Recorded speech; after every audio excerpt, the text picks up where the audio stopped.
नमस्कार, मैं रघुनाथ प्रसाद आज चर्चा कर रहा हूँ बिहार में जारी सियासी हलचल की। एक भारतीय नागरिक के रूप में और सामाजिक न्याय की धारा से सदा से जुड़े रहने के कारण मैं अनुरोध करता हूँ बिहार के माननीय मुख्यमंत्री श्री नीतीश कुमार जी से कि 23 जनवरी 2024 से जो विभिन्न तरह की बातें विभिन्न चैनलों पर आ रही हैं, इस उहापोह की स्थिति को अविलंब दूर किया जाना चाहिए। और मैं समझता हूं कि श्री नीतीश कुमार जी का राजनीतिक कैरियर चूँकि लगभग 50 वर्षों का है और इन्होंने काफ़ी बड़े बड़े काम किए हैं जहां भी रहे हैं। देश के रेल मंत्री के रूप में इन्होंने रेलवे की 9 जोन की संख्या को बढ़ाकर 18 किया और रेलवे डिवीज़न की संख्या जो लगभग 30 के आसपास थी उसे लगभग 60 के आसपास पहुंचाया। चूँकि जनता का हित इसमें था, उन्होंने रेल की संरक्षा के लिए बहुत महत्वपूर्ण काम किए। छोटी नई रेल लाइन, छोटी लाइन को बड़ी लाइन में बदलना, विद्युतीकरण का काम बड़े पैमाने पर पूरे देश में हुआ। बड़े बड़े रेल पुल बने, कुछ फैक्ट्रियां बनी। कृषि मंत्री के रूप में इन्होंने रिसर्च सेंटर पूरे देश में बहुत ही कम अवधि में बनाए, जिसमें बिहार में भी मखाना, आलू, केला वगैरह का रिसर्च सेंटर बना। जब वो सरफेस ट्रांसपोर्ट मिनिस्टर हुआ करते थे तो उन्होंने पूरे देश में बड़े पैमाने पर नेशनल हाईवेज की स्वीकृति दी और साथ ही उनके समय में भी निर्माण बहुत से NH का हुआ। और बिहार के मुख्यमंत्री के रूप में तो आपने, चाहे आप बीजेपी के साथ रहे हों या RJD, कांग्रेस, वामपंथियों के साथ रहे हों, आपने कम से कम ऐसा जरूर किया कि अपने सिद्धांतों से कभी समझौता नहीं किया और संप्रदायवाद को तो आपने कभी भटकने भी नहीं दिया। आपके कार्यों की एक लंबी फहरिस्त है। लड़कियों के लिए पोशाक साइकिल, जिसने शिक्षा में काफ़ी प्रगति की और पूरे देश में नाम हुआ और बहुत से राज्यों ने इस मॉडल को अपनाया। मैं समझता हूँ कि शायद केंद्र सरकार ने भी कुछ योजनाओं को अपनाया। SC, ST, MBC और BC लड़कियों के साथ ही लड़कों के लिए जो साइकिल की व्यवस्था हुई उसने तो उड़ान दे दी गरीबों के लिए।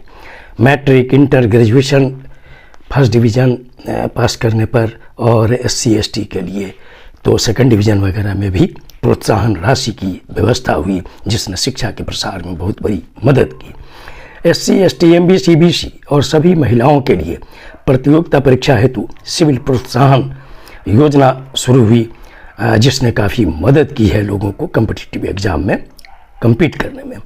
MBC, BC विद्यार्थियों के लिए छात्रावास और स्कूल का निर्माण बहुत बड़ी संख्या में हुआ आपके समय में।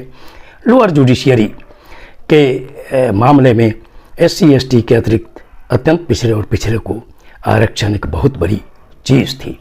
राज्य की सभी गस्टेड और नॉन गस्टेड नौकरियों में महिलाओं के लिए 35% आरक्षण ने इतिहास रचा है पूरे देश में, जबकि ग्रामीण और शहरी निकायों में एकल पदों सहित सभी पदों पर महिलाओं का 50% आरक्षण, SC, ST का आबादी के अनुसार आरक्षण और अत्यंत पिछड़े वर्ग को 20% आरक्षण ने सामाजिक क्रांति लाने का काम किया। महागठबंधन की जो वर्तमान सरकार है बिहार में, उसने कास्ट सर्वे का ऐतिहासिक कार्य किया। SC, ST, MBC, BC का आरक्षण 50% से बढ़ाकर 75% किया गया, जो पूरे देश के लिए एक नज़ीर है।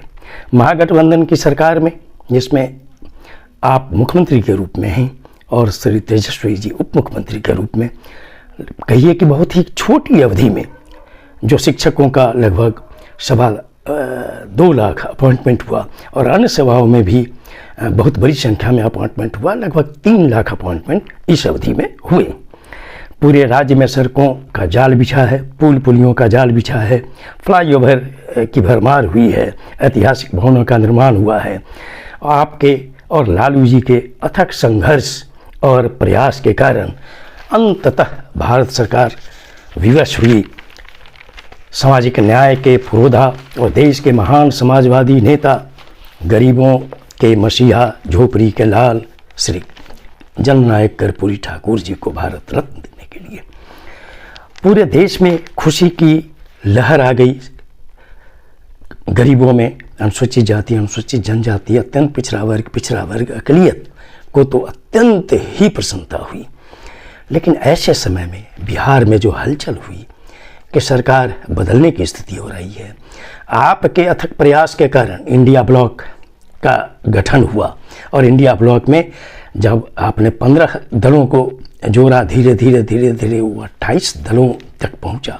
पूरे देश में एक थी कि संसदीय लोकतंत्र के हित में इंडिया ब्लॉक अच्छे ढंग से चुनाव लड़ेगा 2024 के लोकसभा चुनाव में और एनडीए को काफ़ी कड़ी चुनौती मिलेगी।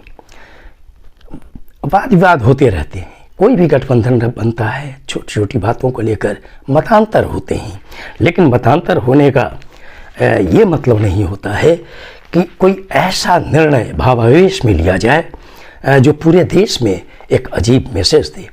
आप केंद्र में 7 वर्षों तक प्रभावशाली विभागों के मंत्री रहे हैं, लगभग 18 वर्षों से अब बिहार के मुख्यमंत्री। पूरे देश की जनता यह चाहती थी, सामाजिक न्याय की जनता यह चाहती थी कि आप यदि इंडिया ब्लॉक के साथ होते हैं, एक वक्त आएगा, क्योंकि जनता का मैंडेट क्या होगा ये किसी ने देखा नहीं है। जनता का मैंडेट होगा, सरकार किसी भी पक्ष की बन सकती है और महागठबंधन की ओर से, मतलब इंडिया ब्लॉक में अगर आप होते तो निश्चित तौर पर जो सबसे बड़ा पद है इस देश का, एग्जीक्यूटिव पद, उसके भी आप एक दावेदार विपक्षी गठबंधन की ओर से निश्चित तौर पर होते। और ये अजीब सा लग रहा है सामाजिक न्याय के लोगों को कि आपके जैसे मजे हुए राजनीतिक के द्वारा क्या ऐसा निर्णय उस वक्त हुआ हो सकता है जब महान विभूति जननायक कर्पूरी जी को भारत रत्न से सम्मानित किया गया है। चूँकि गाहे बगाहे जो कई मैं यूट्यूब चैनल को देख रहा हूँ तो उसमें एक अजीब तरह की बात आ रही है कि महान विभूति भारत रत्न मिलना, जो वास्तव में भारत के रत्न है कर्पूरी जी, उसी समय ये हलचल क्यों हुई। आप बहुत अनुभवी हैं, 50 वर्षों का आपका राजनीतिक कैरियर है।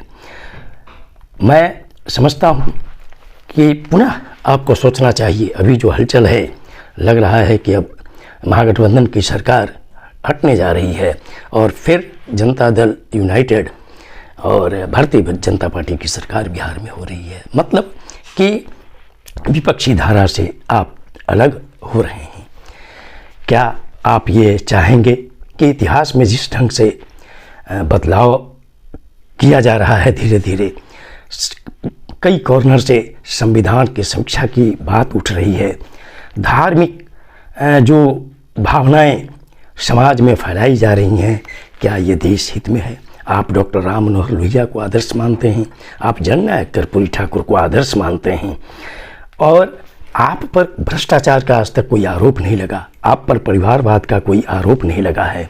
आप निश्चित तौर पर एक बहुत बड़े सम्मानित व्यक्ति हैं इस देश के और विपक्षी गठबंधन को मजबूत यदि आप करते तो निश्चित तौर पर पूरे देश में आपका सम्मान एक अलग ढंग का होता। आप भले मुख्यमंत्री बने रह जाएं, लेकिन सामाजिक न्याय के लोगों को निश्चित तौर पर आने वाले कल में एक अफसोस जरूर रहेगा दिल में कि पूरे जीवन आपने सामाजिक न्याय की धारा को मजबूत करने का काम किया। आखिर कौन सी परिस्थिति ऐसी थी कि ऐन वक्त पर जब भारत रत्न मिला कर्पूरी जी को, उसी समय बिहार, न केवल बिहार की राजनीति बदली, ये बदलाव पूरे देश को एक अजीब तरह का मैसेज देगा।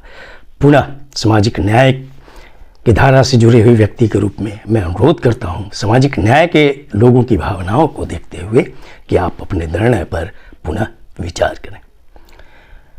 मैं अपने सभी व्यूअर्स को बहुत बहुत धन्यवाद दे रहा हूँ। मैंने अपनी भावना का इजहार कर दिया।